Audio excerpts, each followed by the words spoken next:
In films again. If Nixon had had his way, she wouldn't have. Behind the scenes, he set the tax authorities to harass famous enemies, while up front he was glad-handing his famous friends, who glad-handed him right back.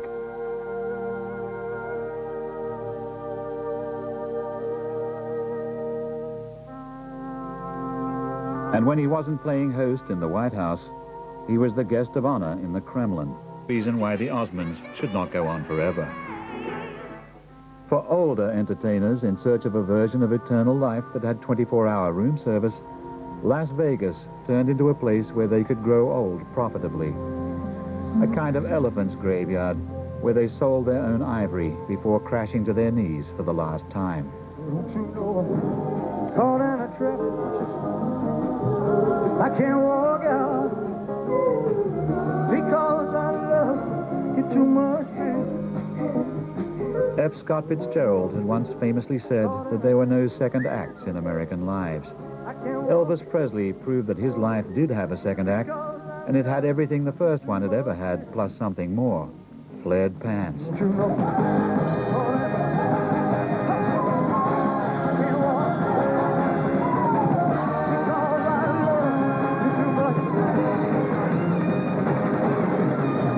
He himself was the first and best Elvis look-alike, a cabaret star lovingly recreating past glories for an audience of ecstatic ex-teenagers bussed in from out of state.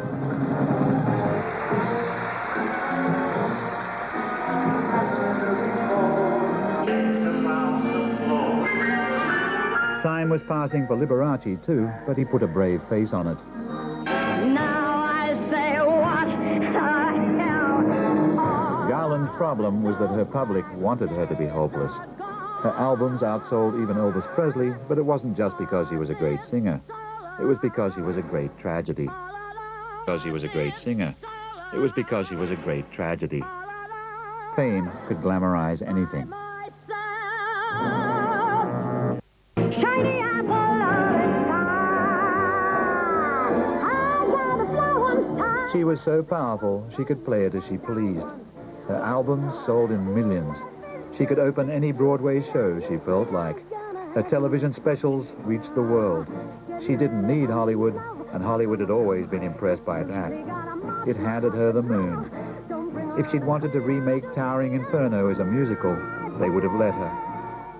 Feminists were a rising force, and they admired Streisand for being herself, for not trying to get her funny looks fixed, for putting all those male chauvinist Hollywood moguls in their place. She could manage. Elvis Presley looked as if he could manage right up to the last moment. But the moment came early. His premature death was the first hint the world had that the ageless demigod who had always seemed to be bursting with competence had never found fame easy after all.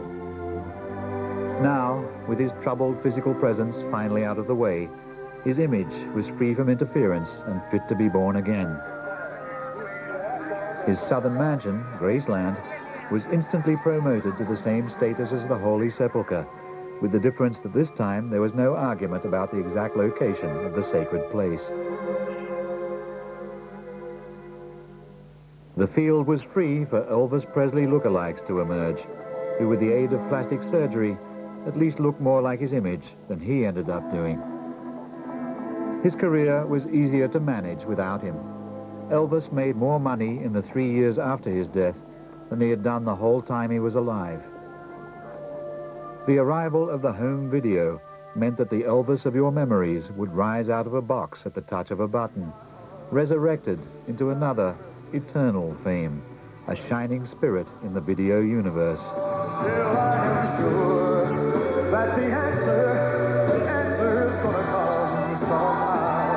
Out there in the dark, there's a burning candle.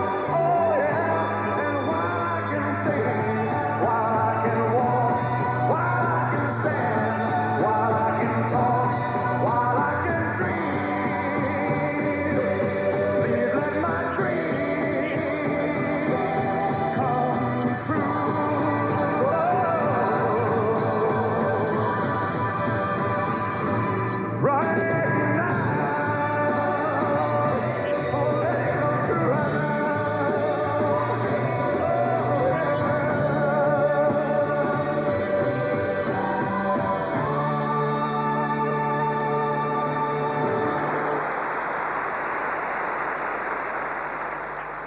America had shown the world that a famous person's fame could take over from the person and lead a separate life even after death.